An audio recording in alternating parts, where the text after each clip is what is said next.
You are listening to Alex Nanlohi Podcast, to know the Lord and to make Him known.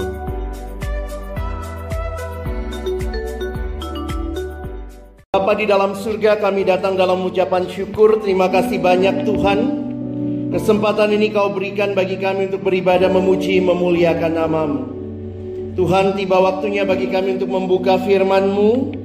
Kami mohon biarlah waktu kami membuka firman-Mu, bukalah juga hati kami. Jadikanlah hati kami seperti tanah yang baik, supaya ketika benih firman-Mu ditaburkan boleh sungguh-sungguh berakar, bertumbuh, dan juga berbuah nyata di dalam hidup kami.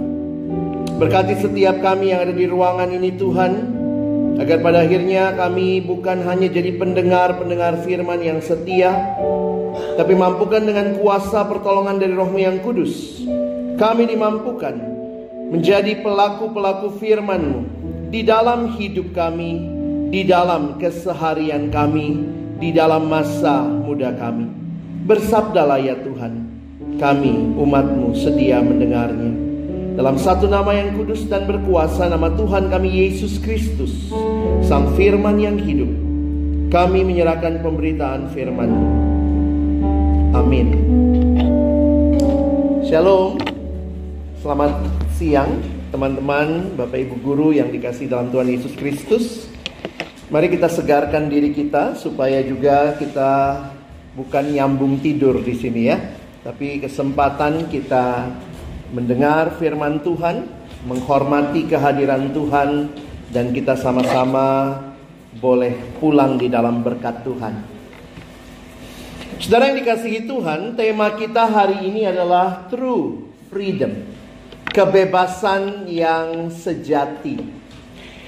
Waktu merenungkan tema ini, setiap kali dapat tema seperti ini, saya selalu ingat pengalaman beberapa tahun yang lalu ketika seorang adik yang melayani bersama di tempat kami.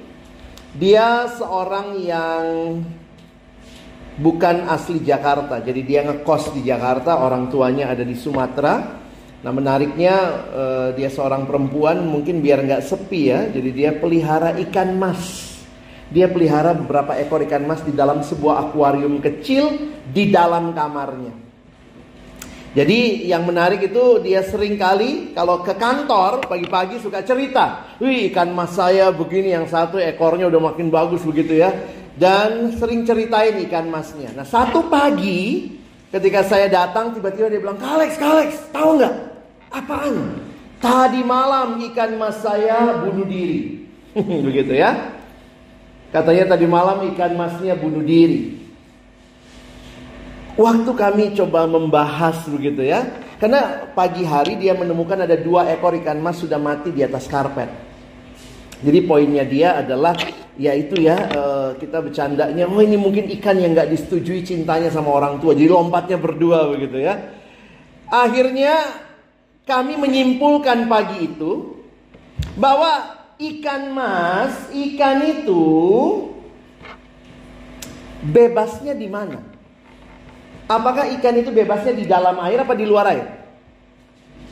Di dalam air kan? Jadi pertanyaan tentang adakah kebebasan yang sejati? Ada nggak kebebasan tanpa ikatan? Saya mau bebas, tidak ada ikatan sama sekali. Itu tidak ada. Saya cuma mau kasih berita sedihnya, tidak ada kebebasan tanpa batas. Kebebasan tanpa batas itu cuma ilusi. Karena semua kebebasan selalu ada batasnya. Ikan ini bebas. Sebentar ya, saya nanti kontrolnya dari sini ya. Oke. Ikan ini bebas karena dia terikat pada air. Sama kayak kita. Bebas terikat pada oksigen. Jadi yang namanya kebebasan sejati tanpa keterikatan itu nggak ada. Makanya kalau kalian perhatikan, kemerdekaan mutlak, kemerdekaan tanpa batas itu pemikiran yang salah. Pada waktu kita hidup, semua kebebasan kita pasti sedang terikat dengan sesuatu. Kamu di sekolah ini bebas ya, sejauh kamu terikat pada aturan. Nah kira-kira begitu. Jadi kebebasanmu bukan tanpa aturan. Kalau kamu merasa tanpa aturan, sebenarnya kamu sedang terikat kepada keliaran. Kira-kira begitu. Jadi setiap kali saya bicara dengan anak remaja khususnya yang mau bebas, saya bilang ingat loh, setiap kali bicara kebebasan pasti ada ikatan. Kalau kamu bilang, wah saya bebas kok, saya mau lakukan apa saja, pokoknya saya manusia bebas. Waktu kamu bebas melakukan yang kamu mau, jangan-jangan itu keterikatan kepada hal itu.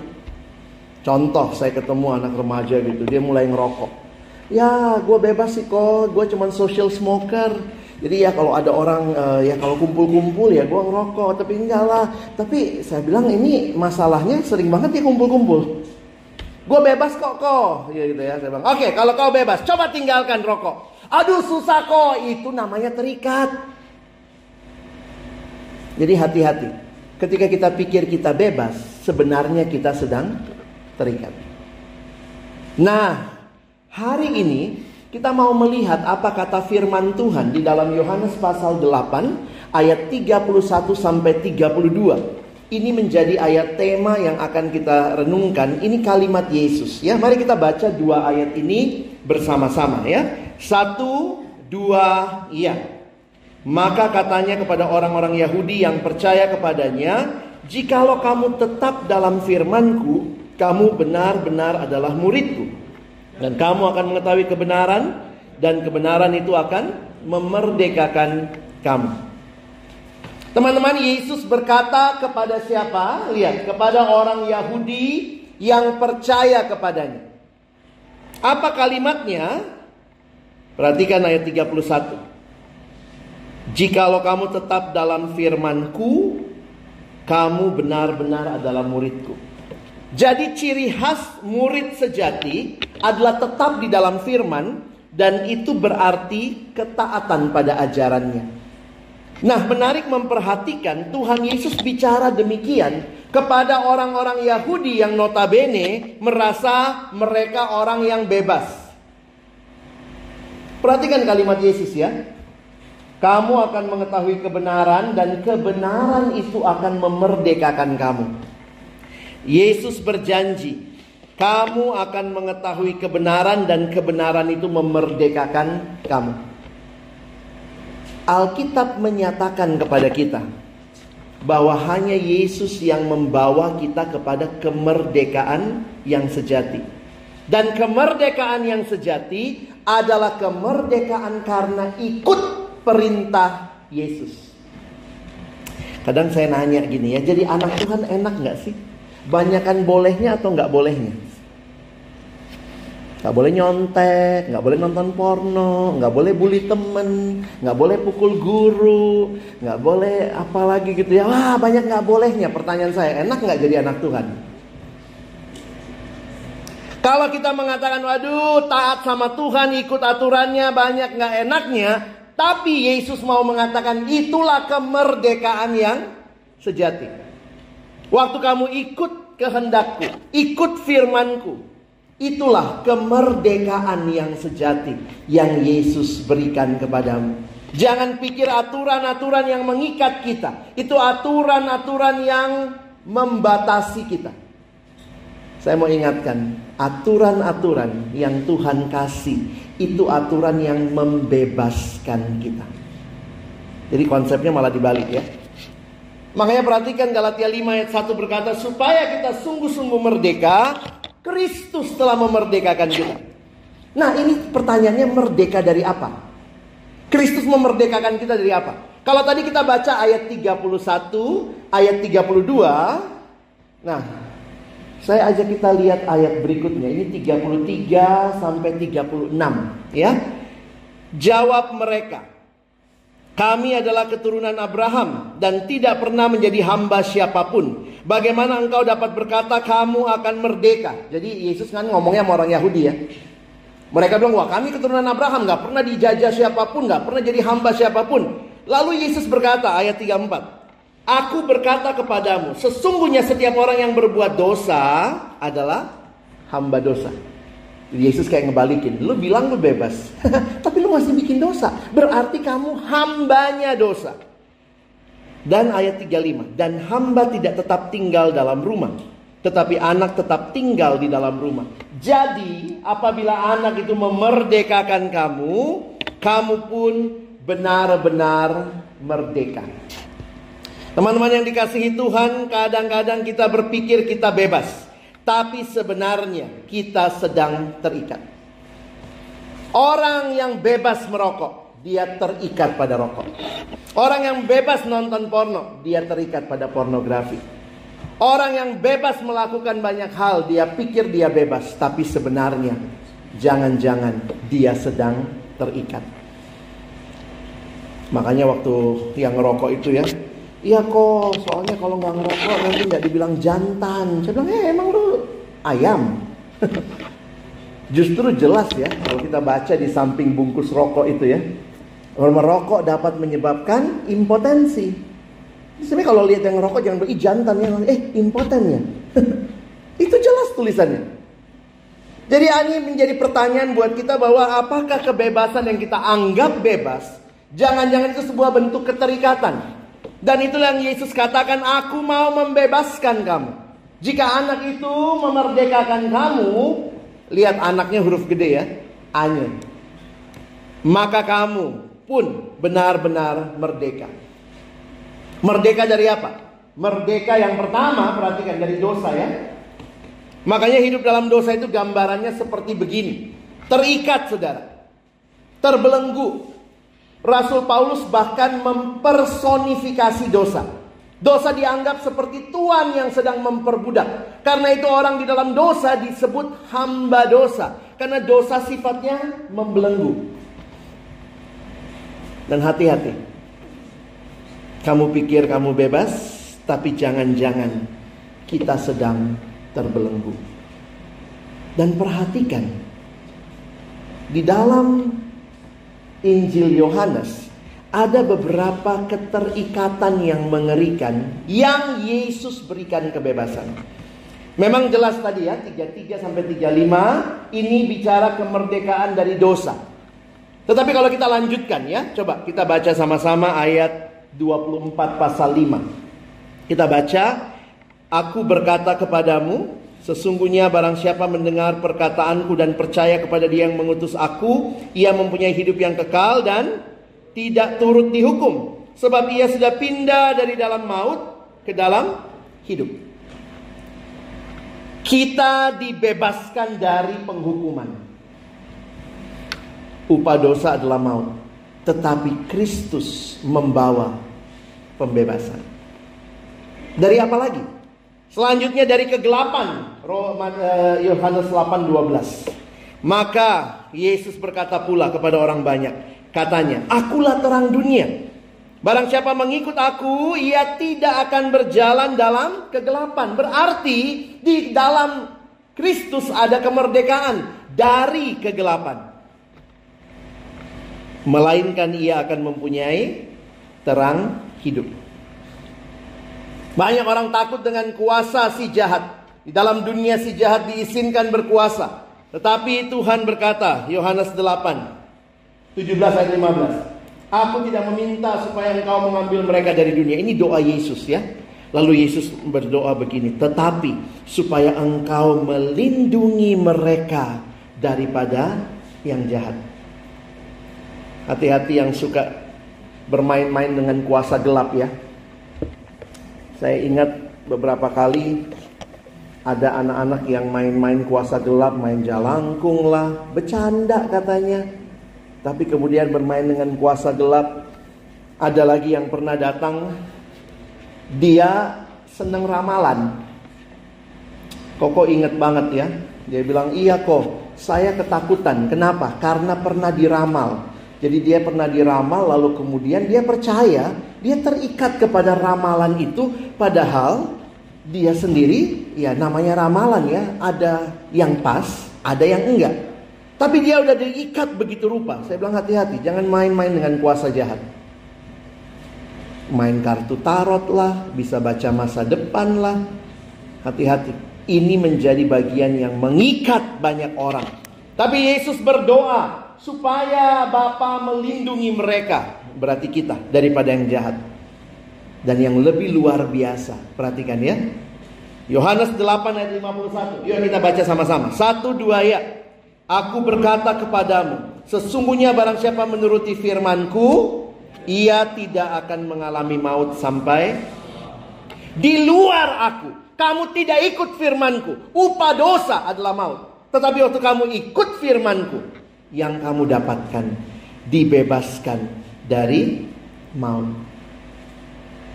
Teman-teman, semua kebebasan yang engkau butuhkan, yang saya butuhkan, itu telah diberikan oleh Yesus. Kematiannya di kayu salib. Kenapa gereja pilih simbol salib ya? Salib itu alat hukuman mati. Salib menunjukkan betapa seriusnya dosa. Di salib itu Yesus harus mati menanggung dosa. Berarti dosa serius.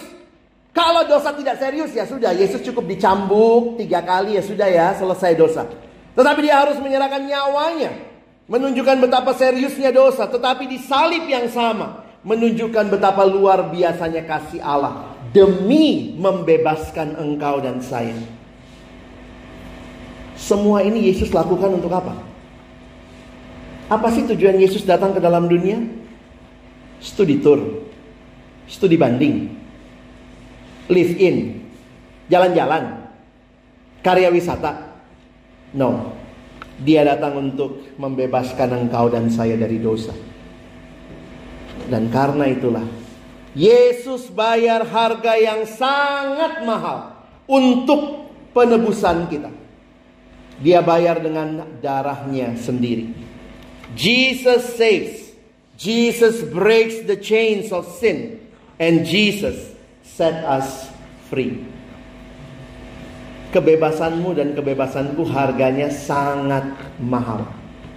Hargai itu. Jadi bagaimana melepaskan diri dari keterikatan? Kalau kamu sedang mengalami pergumulan dengan keterikatan, maka ingat, kamu tidak bisa melepaskan dirimu sendiri. Kamu butuh juru selamat. Karena itu mari buka hati, terima Yesus di dalam hati kita. Jadikan dia satu-satunya Tuhan, satu-satunya juru selamat dalam hidup kita, yang membawa pembebasan. Perhatikan 2 Korintus 5:17 mengatakan, jadi siapa yang ada di dalam Kristus, ciptaan baru. Siapa yang bisa membelah dua hidupmu? Hanya Yesus. Membelah dua hidup. Ketika engkau buka hati terima dia. Ada yang lama sudah berlalu, yang baru sudah datang. New life. Ini hidup yang baru yang Tuhan tawarkan kepada kita. Nah, bentuknya kira-kira hidup baru ini seperti apa? Teman-teman bayangkan gini ya. Kita dibebaskan dari dosa. Luar biasa kan? Sekarang pertanyaan Koko gini. Kita dibebaskan dari dosa, masuknya kemana? Hidup. Hidup kekal. Oke. Sekarang perhatikan cara Paulus menggambarkan hidup yang dibebaskan dari dosa. Dia pakai 2 kata hamba. Coba lihat ayatnya ya. Tetapi syukur kepada Allah, dahulu memang kamu hambanya dosa. Tetapi sekarang kamu dengan segenap hati telah mentaati pelajaran yang telah diteruskan kepadamu. Kamu telah dimerdekakan dari dosa. Harusnya jadi orang bebas ya. Tapi lihat kalimat Paulus. Dan menjadi hamba kebenaran. Kita itu dibebaskan dari dosa. Tadinya hamba dosa. Sekarang dimerdekakan jadi apa lagi? Hamba. Ternyata hidup cuma 2 pilihan. Kamu mau jadi hambanya dosa, atau mau jadi hambanya Tuhan. Ini yang tadi saya katakan di awal. Tidak ada kebebasan yang benar-benar bebas. Lihat cara Petrus. Ini kan Rasul Paulus, kitab Roma ya. Lihat cara Petrus mengkalimatkan dalam bahasanya dia. Ini kalimatnya Petrus. Hiduplah sebagai orang merdeka. Dan bukan seperti mereka yang menyalahgunakan kemerdekaan itu untuk menyelubungi kejahatan-kejahatan mereka. Tetapi hiduplah sebagai hamba Allah. Ini kalau mau bikin tugas bagus juga ya. Misalnya disuruh bikin tugas agama, kamu bahas. From slavery into another slavery. But that is the true freedom. Jadi kemerdekaan yang sejati bukan waktu kita punya kebebasan tanpa batas, tetapi ketika saudara dan saya mengikatkan diri kepada Allah, hamba Allah, hamba kebenaran, from slavery masuk lagi kepada slavery yang baru. Tapi slavery ini mungkin kamu pikir, aduh gak enak banget ya. Dibebaskan jadi hamba lagi. Aduh gak mau saya kayak gitu ya. From this slavery into this slavery. Aduh Tuhan, sekarang jadi hamba Tuhan. Aduh kayaknya kena mental gua. Kadang kita gak siap ya. Ini generasi GPS, tapi saya cuma mau ingatkan, posisi sangat penting. Make sure di mana posisimu. Cuma 2 pilihan ini. And the true freedom adalah waktu engkau dan saya jadi hamba kebenaran. Set free, to live free. Free to do God's will. Dalam dosa tadi kita free to do our own sin.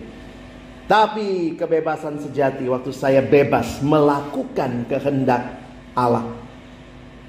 Bagaimana bisa hidup bebas seperti itu? Ya terus bertumbuh, terus hidup dalam firman. Ingat, kalau kamu di dalam firman, firman itu akan membebaskan kamu. Karena itulah yang Tuhan mau. Maka jangan lupa ya, terus bertumbuh. Bertumbuh dalam firman. Ada kesempatan ibadah, pakai dengan baik. Kesempatan KTB. Kalian bertumbuh di dalam imanmu kepada Tuhan. Ikuti firman Tuhan, mengerti firman Tuhan. That is the true freedom. Dan kemudian jadi beda sama dunia ya. Teman-teman, saya senang filosofi ikan. Katanya ikan itu ya, filosofi pertama, ikan yang hidup seumur hidup itu berenang melawan arus. Cuma ikan mati yang ikut arus. Ya? Atau ada ikan apa tuh, ikan yang pura-pura mati ya. Paling kesel tuh kalau lihat ikan di akuarium yang pura-pura mati, kayaknya keseret arus ya. Tapi ikan yang hidup seumur hidup akan berenang melawan arus. Semua nyontek, saya tidak mau. Semua porno, saya tidak mau. Kenapa? I want to live free to do God's will. Harus ada komitmen itu ya. Yang berikutnya, filosofi ikan tuh menarik ya. Ikan itu meskipun hidupnya di laut, di air asin, tapi dagingnya tetap tawar. Iya, unik ya. Ada nggak yang pergi ke laut, mancing, terus waktu ditanya, dapat apa? Dapat ikan asin, gitu. Nggak ada. Itu menunjukkan bahwa meskipun lingkungan bobrok, meskipun semua tidak suka dengan firman Tuhan, kamu belajar untuk mengatakan, Tuhan, I want to live for you, because that is the true freedom. Cara belajarmu akan berbeda. Kamu akan jadi anak-anak yang memuliakan Tuhan. Belajar keras, hasil yang baik. Sekarang banyak yang maunya instan ya. Karena ini katanya generasi empang ya. Maunya enak dan gampang. Sampai belajar pun pakai sistem ekonomi. Ada yang nanya sama saya gitu ya. Kak Alex, kerja apa yang bagus ya? Saya kan nanya sama dia, lu mau kerja apa nanti? Nggak tahu kerja apa yang bagus ya. Kerja apa yang kerjanya gampang, uangnya banyak. Hah? Rampok, mau rampok. Ekonomi jadi prinsip belajar. Bagaimana belajar sesedikit-sedikitnya, nilai setinggi-tingginya. Mimpi kamu. Bahkan dalam kerohanian juga begitu. Bagaimana bisa mengerti Alkitab? Tidak usah dibaca tapi ngerti. Gimana cara? Mau pakai cara lama, nanti direbus aja Alkitabnya, diminum airnya gitu. Jangan. Ingat, belajar dengan baik. Your freedom waktu kamu hidup sesuai firman Tuhan. Caramu bergaul juga nanti akan berbeda ya. Bergaul bukan untuk mempermalukan Tuhan, tapi untuk mempermuliakan Tuhan. Because I am free in Him. I want to live my life just for Him. Jadi saya coba simpulkan ya. Jadi apa itu true freedom? True freedom adalah ketika engkau dan saya bebas melakukan apa yang Tuhan mau. Bebas mengikuti kehendak Tuhan. Di luar itu kebebasan semu. Rasanya saya bisa lakukan yang saya mau, tapi sebenarnya bukan itu kebebasan sejati. Saya tutup dengan sebuah kisah nyata yang kiranya bisa menggambarkannya. Kak Alex harap bisa menggambarkan apa inti khotbah saya hari ini. Ya, semoga kalian bisa mengerti ilustrasi dari peristiwa nyata. Ada sebuah kisah tentang pelelangan budak di dekade 1850-an. Pada masa itu masih lazim terjadi perdagangan budak yang tak berperi kemanusiaan. Ada seorang lelaki sedang berjalan-jalan di pasar ketika dilihatnya sejumlah lelaki kaya menawar seorang gadis cantik, budak yang sedang dilelang. Tawaran mereka terus naik hingga harganya melampaui harga normal budak saat itu. Dan setiap laki-laki yang menawar itu menatap si gadis dengan pandangan rakus. Lelaki yang menonton itu pun tidak tahan lagi ketika ia mendengar apa yang akan mereka lakukan terhadap gadis malang itu.